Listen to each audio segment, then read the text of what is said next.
Ngozi was a kind and beautiful woman who lived with her husband in the village of Umunachi. But she had one deep wish. She wanted a baby. Every dawn, before the cock crows, she would kneel on her mat and pray, "God, please bless me. Give me a child. I will love this baby with all my heart." Her husband, Chika, worked far away in Onitsha.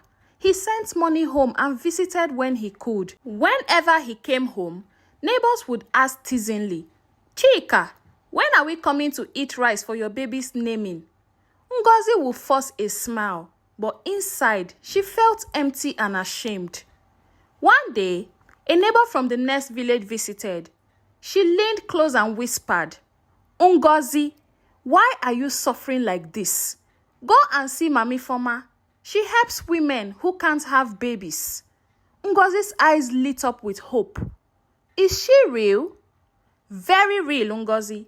Many women now have twins, triplets. She's a powerful traditional healer." Ngozi clutched the woman's hand. "Please, take me there. I really need a child." Then they went to the next village. Mami Foma's clinic was a big mud house with colorful posters outside, written, "Fertility Specialist, Herbal Medicine, Twins Guaranteed." Inside, women sat waiting, their stomachs huge. Some even sang praises. "Mami Foma, you are the mother of many." Ngozi sat nervously. When it was her turn, Mami Foma called out, "Ngozi, my daughter, come in." She was an older woman with deep wrinkles and sharp, cunning eyes. She wore layers of bright wrappers and heavy beads. She looked Ngozi up and down. "I see your sorrow. Don't cry again. I will help you. Twins will dance in your womb." Ngozi's eyes watered. "Will you check me? Maybe I need a scan." Mami Foma waved her hand dismissively. "Forget those city doctors. I use real ways. I know the secrets of our ancestors. You only need to pay your money. Take these herbs and wait." She pushed a tray forward. Ngozi gasped. The fee was expensive. Almost all the money Chika had been sending. But she didn't want to go home empty. She paid. Mami Foma handed her big bundles of herbs and black soap. "Rub this on your stomach. Drink this tea. Your belly will grow. But listen carefully," she warned. "Never go to any other hospital or clinic. If you do, you will kill your baby." Ngozi nodded quickly. Weeks turned into months. Ngozi did everything Mami Foma said. She rubbed the black soap on her belly. She drank the bitter herbs daily. Soon, her stomach began to swell. Villagers started to notice. "Ngozi, your time has come. Is it twins? God has answered you," oh, they said. Ngozi would smile shyly. But at night, she felt strange. Sometimes, her stomach was very big, but no baby kicked at all. Other times, it felt smaller. She went back to Mami Foma, and she said to her, "Mama, it doesn't feel right. I can't feel any baby kicking." Mami Foma glared. "Do you want to kill your children with doubts? Don't question me again. Do you want a baby or not?" Ngozi trembled. "I'm sorry, Mama." She kept quiet. She didn't want to look ungrateful. But she was happy that she had a big stomach and that she was going to have a baby. So she didn't care about how the baby was coming. When Chika returned home from Onitsha, he was overjoyed to see his wife with a big stomach. He hugged Ngozi tight. "My wife, our prayers have been answered." But one night, he touched her belly gently. "My love, I think we should go and see a real doctor in town, just to be sure about your pregnancy." Ngozi snapped. "So you think I'm lying? Everyone can see that I'm pregnant. Is it not only a pregnant woman that has a big stomach like mine?" They argued. Chika backed down, sorrow in his eyes. He was confused, but he decided to keep quiet. And he just said to his wife, "I just want you to be safe." In the main village clinic, a young nurse named Obinna had recently arrived. He was kind and curious. He watched as women with huge bellies avoided his clinic and went to Mami Forma's clinic instead. One day, he met Ngozi at the market. "Hello, sister. Congratulations. How many months have you been pregnant for?" And Ngozi said, I think it is over 10 months now. But Mama said I should wait a little longer. That even if it is 12 months, I will still give birth." Obinna froze. 12 months. And you have still not given birth? And Mama Ifeoma said you should wait? That's not possible. Something is wrong somewhere. Ngozi's face darkened. "What are you saying?" "Leave me alone," she said, and she ran home. After Ngozi ran away from the market, Obinna could not sleep that night. He lay on his mat in the small village clinic, listening to the sound of crickets. He kept remembering her words. Over 12 months, and Mami Forma said she should wait.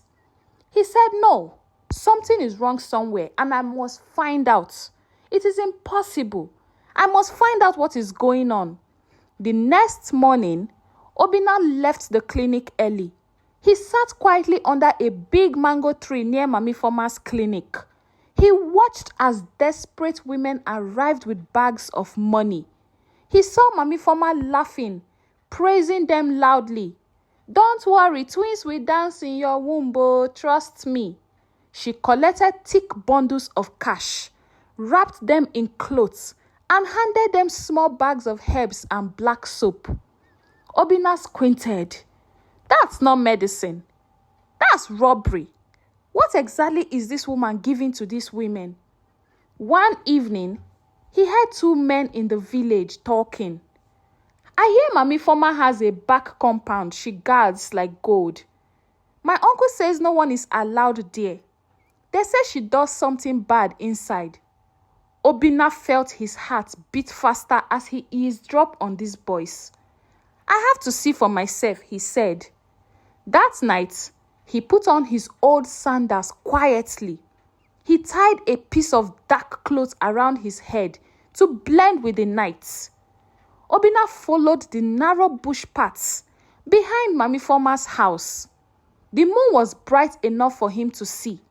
He heard frogs croaking in puddles.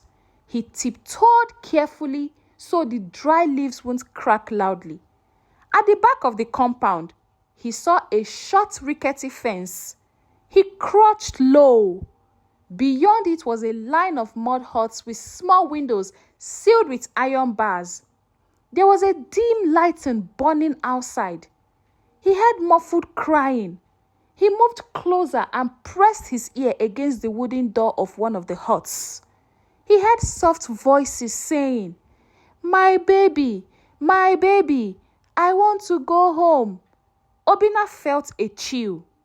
He was about to try the door when he heard footsteps. Two of Mami Forma's boys were patrolling. Obinna pressed himself into the shadows, holding his breath. "I dey hear sound," one of the boys said. The others responded, "Don't worry, it's a goat." They spat on the ground and walked off laughing. Obinna waited until he couldn't hear them anymore. Then he slowly pulled out a small knife he used at the clinic to cut bandages. He wedged it into the lock. It took time, but it finally clicked open. Inside, the room smelled of sweat and herbs. 4 young women sat on the mats. Their eyes widened in fear. "Who are you?" one cried. Obinna raised a hand. "Don't shout, keep quiet.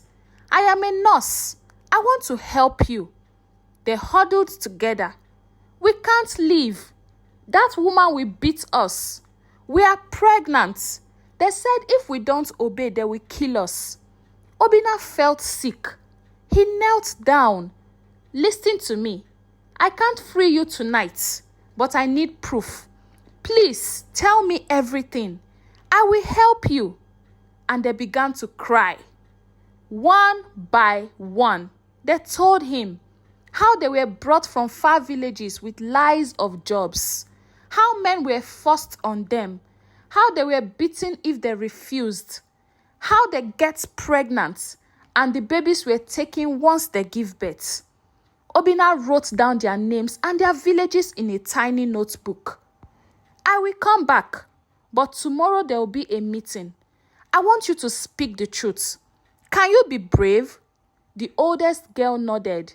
We have nothing left to lose, she answered. As he was leaving, Obinna saw a low wooden shelf by the door. It held jars of crushed herbs and bundles of dried leaves tied with black thread. He picked a bundle and sniffed it. It smelled bitter and rotten. This is what she gives to those women. He stuffed some into a cloth and hid it inside his shirt. He also saw ledgers, old exercise books filled with lists of names and payments. Then he saw Ngozi's own. Ngozi paid a huge sum of money just to get pregnant. Twins promised, he saw written in the book. He quickly ripped out the pages with familiar names. Just then, he heard footsteps again. The guards were returning. Obinna blew out the small lantern.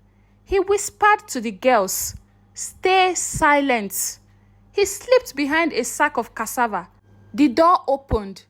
A guard poked his head in. "All quiet here." The girls didn't move.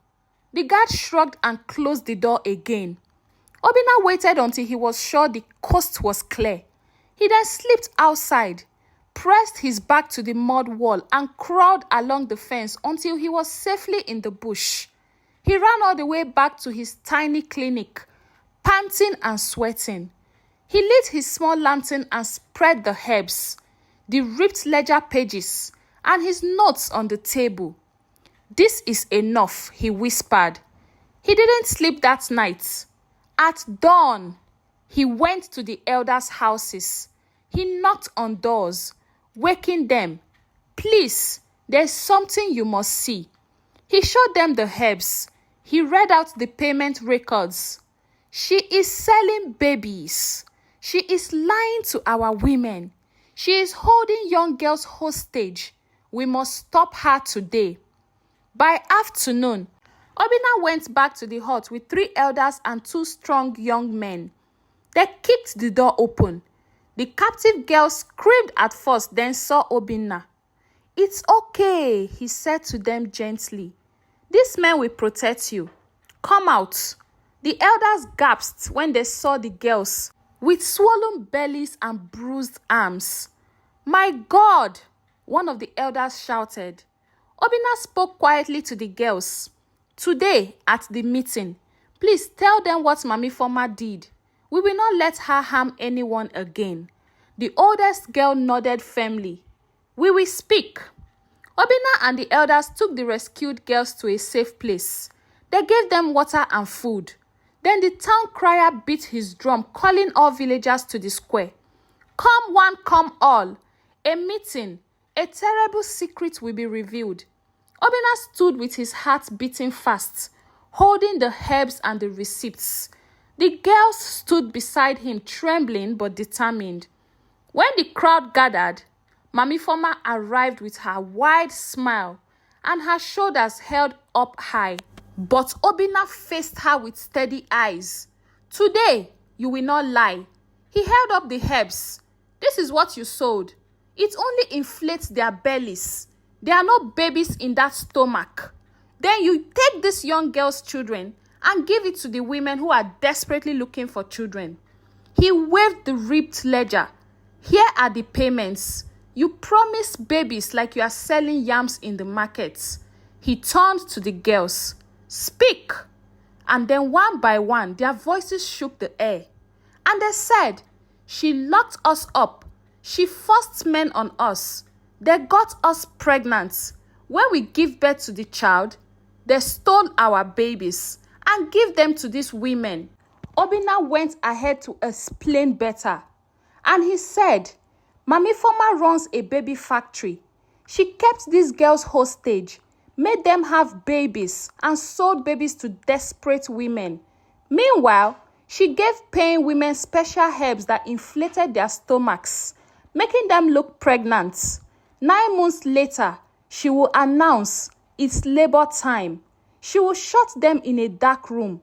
Hours later, she will present them with a baby stolen from the captive girls. They were shocked. Ngozi was there too, clutching her swollen belly, confused and afraid. Obinna stood up. Tell them the truth, Mami Former. She spat. I help women. I'm their hope. Obinna shook his head. You are a thief. You are selling children like yams in the markets. The elders ordered Mami Former to be tied up. She struggled, shouting curses. Ungrateful fools. I made you mothers. But no one listened. The captive girls were freed. The truth spread across villages. Mami Former was sent to the authorities. She would face real justice. Ngozi went home broken. Her belly shrank painfully over weeks. She cried alone in the dark. Chika, her husband, came to comfort her. He wiped her tears. I'm sorry. I should have protected you. She shook her head. No, my husband. I was desperate to have a child. I didn't listen to you when you requested that we go to another hospital. They held each other and wept. Obinna visited. He examined Ngozi gently. Ngozi, your body is healthy. Don't worry. Don't be afraid. And don't rush. When the time is right, God will bless you. Ngozi nodded. She joined the women's group at church. She started speaking to other young wives. Please, don't let anyone sell you fake hope. Always ask questions. Go to real doctors. Trust God's time. Months later, Ngozi and Chika found peace. They laughed together again. And one sunny morning, Ngozi felt something new inside her. A real baby. This time, no herbs and no lies. She danced at the village square, surrounded by singing women. God has done it again. And that is how the story of Mami Former, the mysterious woman who made women pregnant, ended. Now, the moral of this story is this. Evil hides behind sweet words. Always question what seems too easy. Desperation can blind us to danger. Courage is telling the truth, even when you are afraid. Don't let anyone sell you fake hope. Ask questions and seek real doctors. Love means telling the truth even when it hurts. Patience and faith can lead to real blessings. Thank you so much for listening to this story. I hope you weren't just entertained, but you learned a lesson. My name is Onyi of Onyi Stories and Folktales, and please, if you haven't subscribed, kindly click on the subscribe button, turn on the notifications so when I post more interesting stories like this, you'll be the first to get them. And if you're a returning subscriber, hey, thank you so much for listening to my story. I sincerely appreciate you and I do not take this for granted. Now, this story was sponsored by a hair brand in Lagos, Nigeria called Fanny Hairs, okay? So you can check them on Instagram, Fanny Hairs, okay? Thank you so much, and trust me when I say I have loads and loads of interesting stories that you would love to watch on my channel. So please sit back, relax, do not leave my channel. Take a good time on all of my videos, and trust me, you will find each and every one of my videos not just interesting but life lesson filled. Until I see you again in my next story, bye.